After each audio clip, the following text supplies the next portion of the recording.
আমাদের অনেক ভাই বোন আছেন যারা যে কোনো নামাজ পড়ার পরেই অটোমেটিক তাদের দুই হাত উপর দিক চলে আসে, অর্থাৎ দুই হাত তোলেন, মোনাজাত করেন, এরপর কিছু একটা বলে তারপরে মুখমণ্ডল মোছেন। তার মানে যে কোনো নামাজ হোক, সেটা ফরজ, সুন্নত, নফল, সকল নামাজের শেষেই সালাম ফেরানোর সঙ্গে সঙ্গে দুই হাত তুলে মোনাজাত করতে হবে, এমন একটি ধারণা আমাদের অনেকের মধ্যেই বদ্ধমূল হয়ে আছে। এটি একটি ভুল ধারণা। মূলত সালাম ফেরানোর সঙ্গে সঙ্গে নামাজ শেষ।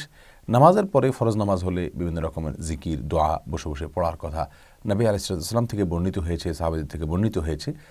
এবং এর বাইরে আপনার ফরজ হোক অথবা সুন্নত নামাজ হোক অথবা নফল নামাজ হোক, এই সাধারণ যত নামাজ আছে এগুলোর সালাম ফেরানোর পরে হাত তোলার কোনো নির্দেশ কোরআন সুন্নাহর কোথাও বর্ণিত হয়নি। আর বিশেষ করে সালাতটাই হলো দোয়া। সালাতের শেষ অংশে বিশেষ করে আমরা দোয়া করি আল্লাহর কাছে। সূরা ফাতিহা এটাও একটি দোয়া, যেমন শুরুতে, তেমনিভাবে সালাতের শেষ অংশে আত্তাহিয়াতু পড়ি, সেখানেও দোয়া, আসসালামু আলাইনা ওয়া আলা ইবাদিল্লাহিস সালিহিন, আমাদের প্রতি এবং আল্লাহর নেক বান্দার প্রতি শান্তি বর্ষিত হোক, এটা দোয়া। এরপর দরুদ ইব্রাহিম পুরোটাই রাসূলের জন্য, রাসূলের পরিবারের জন্য সাল্লাল্লাহু আলাইহি ওয়াসাল্লাম দোয়া।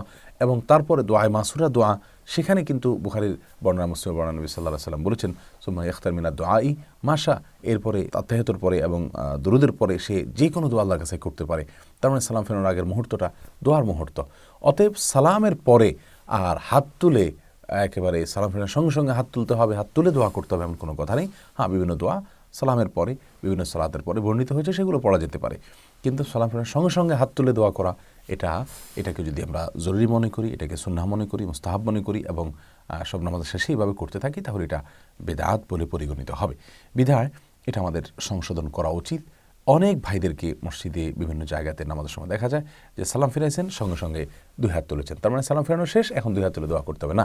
সালাম ফেরানো শেষ হলে যদি ফরজ নামাজ হয়, আস্তাগফিরুল্লাহ 3 বার পড়েন, আল্লাহুম্মা আনতাস সালাম ওয়া মিনকাস সালাম তাবারাকতাল জালাল ওয়াল ইকরাম, এটা পড়েন, এবং আরও দোয়া আছে সেগুলো পড়েন। কিন্তু সালাম ফেরানোর সঙ্গে সঙ্গে আপনাকে হাত তুলতে হবে, এটা জরুরি নয়। এটাকে জরুরি মনে করলে বরং বিদআত হবে, যা পরিত্যাজ্য।